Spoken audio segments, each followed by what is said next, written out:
자, 릴리스를 생각해보면 앤드리스 벨트의 곡선 구간일 수도 있죠. 이제 골핑 머신의 릴리스를 어떻게 정의하냐면 어큐뮬레이터 2번과 3번의 작동을 의미한대요. 2번이 뭘까요? 2번. 왼손목 코킹이 풀리는 게 2번이죠. 코킹 됐다가 풀리는 거. 3번은 여기서 턴 됐다가 롤이 되는 회전이겠죠. 근데 우리가 이걸 앤드리스 벨트하고 작살 던지기 드릴하고 붙여서 생각을 한번 해보면 직선으로 이렇게 내려왔어요. 그냥 라인을 지키려면 어떻게 되냐면 P6에서 헤드가 밑으로 내려와야 되잖아요. 그럼 얘가 풀려야 돼요. 그러니까 릴리스 딱 주는 구간이. 맞아요. 거기에요. 거기를 이제 저렇게 정의를 했어요. 어큐메이터 2번. 이거 내려오려면 얘가 풀려야 되고 그 다음부터는 턴에서 롤로 가야 되니까. 그래서 이거는 일반적으로 동시에 될 수도 있고 순차적으로 될 수도 있대요. 근데 히터는 동시에 돼요.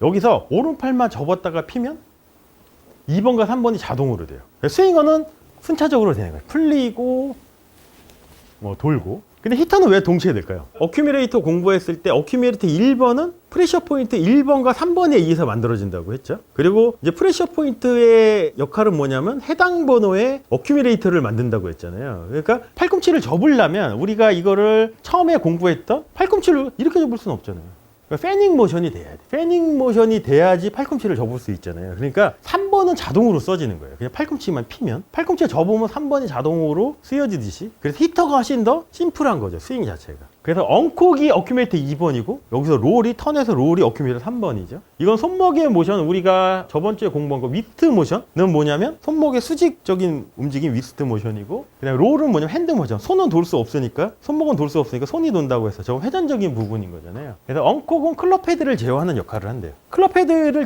제어를 잘 하려면 가속인 거잖아요. 근데 내가 왼손목 코킹을 유지하면 얘가 떨어지는 거를 오히려 잡고 있는 거기 때문에 가속을 오히려 반대되는 힘을 쓰는 걸 수도 있다는 거죠. 자, 그 다음에 롤은 어큐미터 3번을 실행해 클럽 페이스를 제어한대요. 라인 지키는 걸로 생각해보면 자, 여기서 탁 떨어져요. 그 다음에 라인을 지키려면 오른쪽은 공에 가까워지고 왼쪽은 공에서 멀어지면 자연스럽게 클럽 페이스가 스퀘어가 가는 게 훨씬 더 유리하겠죠. 근데 대부분 학생들이나 아마추어 분들은 임팩트 순간에 열리는 현상이 좀 많이 발생을 하잖아요. 이거랑 붙여서 생각을 하면 왜 그럴까요? 늦게 푸는 거예요. 그러니까 클럽 페이스가 롤이 돼서 열렸던 게 닫히려면 전제 조건이 뭐냐면 왼손목 코킹이 풀려야지 얘가 이렇게 닫힐 수가 있지. 여기서 제가 얘를 떨어뜨리지 않고 이렇게 떨어뜨리지 않고 유지 한번 해볼게요.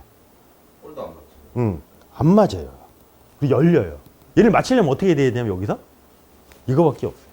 그럼 여기도 사라지고 스윙 아크의 길이도 짧아지고. 제일 안 좋은 레슨 중에 제가 생각할 때는 몇 가지가 있는데 앞뒤 직선으로 빼라는 거 그리고 왼손목 코킹을 유지하라는 거, 이게 제가 볼 때는 가장 안 좋은 레슨 중에 하나이라고 저는 생각을 하거든요. 자, 그 다음에 다운스윙의 릴리스 순서를 따져보면 순서는 하체 움직임 원심력에 의해서 만들어진대요. 항상 하체가 먼저 움직여줘야 된다고 얘기를 하거든요. 왜 그럴까요? 귀에 못이 박히도록 들은 얘기인데 하체가 먼저 선행을 해서 이렇게 하라는 이유.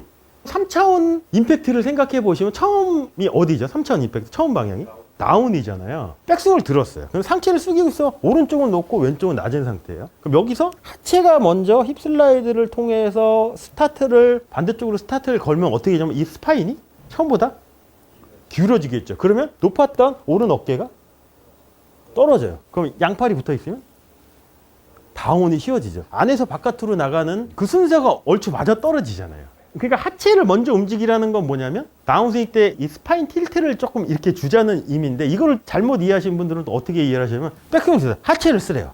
하체하고 상체가 이렇게 같이 가버리면 아무런 의미가 없는 동작이 돼버릴 수도 있으니까. 자, 그 다음에 순서는 무릎, 엉덩이, 어깨, 팔, 오른 팔꿈치, 왼손목 콕, 그 다음에 왼손목 회전순으로 발에서 가까운 곳에서부터 시작을 한대요. 어큐뮬레이터 순서를 따져보면 자, 무릎, 엉덩이까지는 하체죠. 그 다음에 어깨가 내려와요. 오른 어깨가 떨어져요, 이렇게. 그러면 이 왼팔이 어떻게 될까요? 얘가 떨어지면. 얘도 같이 내려오겠죠. 그러면 여기서 이렇게 회전을 하면 붙었다 떨어진 거, 이게 어큐뮬레이터 4번일 수도 있다는 거죠. 자, 그 다음에 오른 팔꿈치래요. 얘가 내려오고 여기 압력이 걸리면 팔꿈치도 점차적으로 얘가 펴지게 되겠죠. 이건 어큐뮬레이터 몇 번일까요? 1번. 그 다음에 왼손목 콕이 된대요. 그 다음에. 얘가 풀리면 자연스럽게 2번이죠. 그 다음에 왼손목 회전이래요. 이건 몇 번일까요? 3번이죠. 그러면 릴리스가 되는 순서는 어큐뮬레이터로 따지면 4, 1, 2, 3이에요. 그럼 히터는 어떻게 했을까요, 저거를? 순서를. 어큐뮬레이터 조합이 1, 2, 3만 쓰는 거잖아요. 그럼 1번, 2번, 3번 순으로 가야 된다는 거죠. 스윙어는 4, 2, 3 순서로 가야죠. 자, 그럼 여기서 유추할 수 있는 거. 그럼 백스윙 때 뭔가 파워를 축적하는 순서는 어떻게 되는 게 가장 자연스럽까요? 역순으로 가면 돼요. 그러니까 무조건 3번이 먼저 돼야 돼요. 자, 3번이 뭐였죠? 아까 그러니까 패닝과 픽업 중에 패닝이죠. 근데 팔꿈치가 이거 접히려면 패닝이 돼야지 접히는 거잖아요. 그러니까 항상 어깨미터 3번이 먼저 작동을 해요. 그 다음에 팔꿈치가 접히면 2번도 되고 1번도 자연스럽게 되는 거겠지. 그럼 역순이에요. 내려올 땐 1번이 먼저 되는 거예요. 풀리고 2번 풀리고 그 다음에 3번 이렇게 돼요.